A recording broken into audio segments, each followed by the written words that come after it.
Olá, feliz sábado a todos. Sejam todos bem-vindos. Vamos lá ver qual é o assunto da lição dessa semana. Eu gosto sempre de lembrar, né? Porque eu creio que tem alguns que não têm a lição. Nesse trimestre nós estamos estudando alusões, imagens e símbolos. Como estudar a profecia bíblica. E nós vamos para a quinta semana, que é As Nações, parte 2, que começa hoje. Hoje, nesse sábado, dia 26 de abril de 2025, nós vamos começar estudando a quinta lição, a quinta semana dessa lição, que o título é As Nações, parte 2. Então, na semana passada, nós vimos As Nações, parte 1. Como foi o estabelecimento daquelas nações ali em Gênesis, que todas essas nações são, todos esses reinos foram fundados, são uma tentativa de substituir o governo de Deus, né? Infelizmente, todo o estabelecimento daquelas nações foi uma tentativa de substituir o governo de Deus. Aí nós vimos o surgimento de Nínive, né? De Babel, ali da Torre de Babel, né? E outras cidades e outros reinos que tentaram substituir o governo perfeito de Deus, e nós sabemos que todas foram fracasso e todas se tornaram governos autoritários, né, déspotas, tiranos sobre as pessoas, e levaram as pessoas ao pecado, à idolatria. Então, nessa semana nós vamos continuar vendo o estabelecimento de mais algumas nações e como elas se comportaram com o povo de Deus. Então o verso para memorizar está em Salmos 46, versículo 10, que diz: Aquietem-se e saibam que eu sou Deus, sou exaltado entre as nações, sou exaltado na terra. Amém? Esse verso, inclusive, parece muito com mamãe, porque ela gosta muito, sempre repete esse verso, o Salmo 46, que ela gosta muito, e esse verso especificamente. Então aqui nos diz: ao longo dos séculos, alguns têm argumentado que Deus desejava a queda, né? Desejava que o primeiro casal pecasse, que era sua intenção que os seres humanos experimentassem o pecado e a morte, e assim o levassem, né? Levassem Deus na pessoa de Jesus à cruz. De que outra forma ele poderia ter demonstrado de modo impactante seu amor pela humanidade? A ideia errônea, né, de muitas pessoas é que Deus precisava que a humanidade pecasse. Será?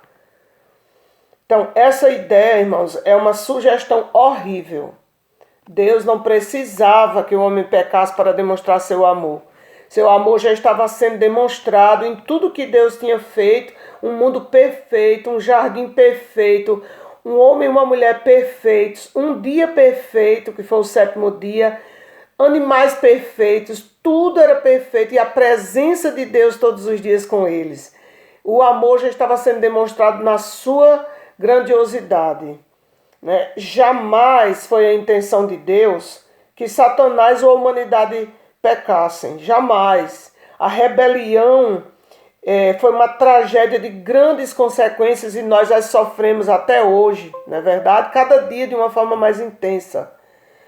E nossa alegria em Deus teria permanecido completa se nossos primeiros pais não tivessem desobedecido. Então eu fico imaginando, né? Se não houvesse tido aquela queda lá no Éden, nós teríamos comunidades de amor, pessoas que se amassem, assim, sem mentiras, olhassem um nos olhos do outro e se amassem profundamente. A natureza não teria sido devastada.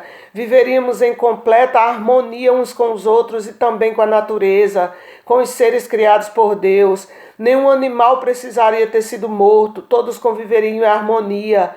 E Deus mesmo estaria conosco, caminhando entre nós. Seria maravilhoso. E isso está sendo preparado para nós, para aqueles que amam o nome de Cristo. Mas poderia ter continuado assim, se não fosse o pecado, né? Então, irmãos, nessa semana Continuaremos examinando os problemas causados pela queda da humanidade em pecado e o desejo de estabelecer um governo humano em oposição ao governo divino.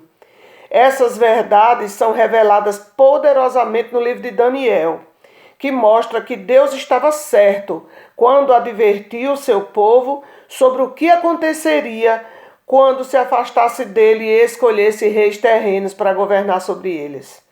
Foi isso que os israelitas obtiveram: reinos terrenos e pecadores dominando pecadores, o que nunca é uma boa combinação.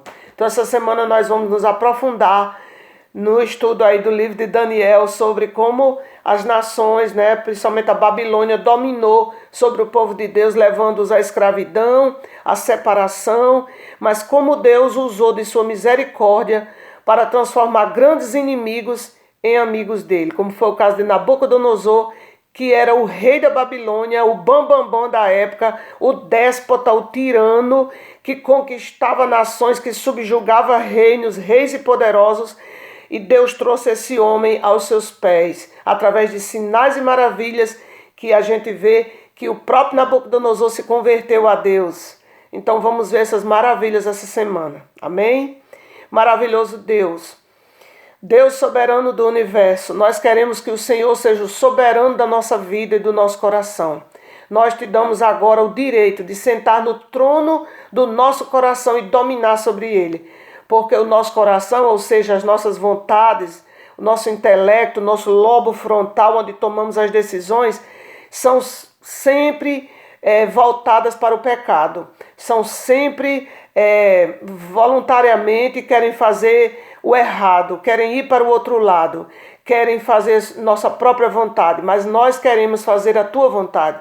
Então, Senhor, nós queremos subjugar a nossa vontade, a tua vontade, porque a tua vontade é melhor para nós. O Senhor tem as maravilhas do céu e da nova terra para nós. O Senhor quer instalar em nós o teu reino.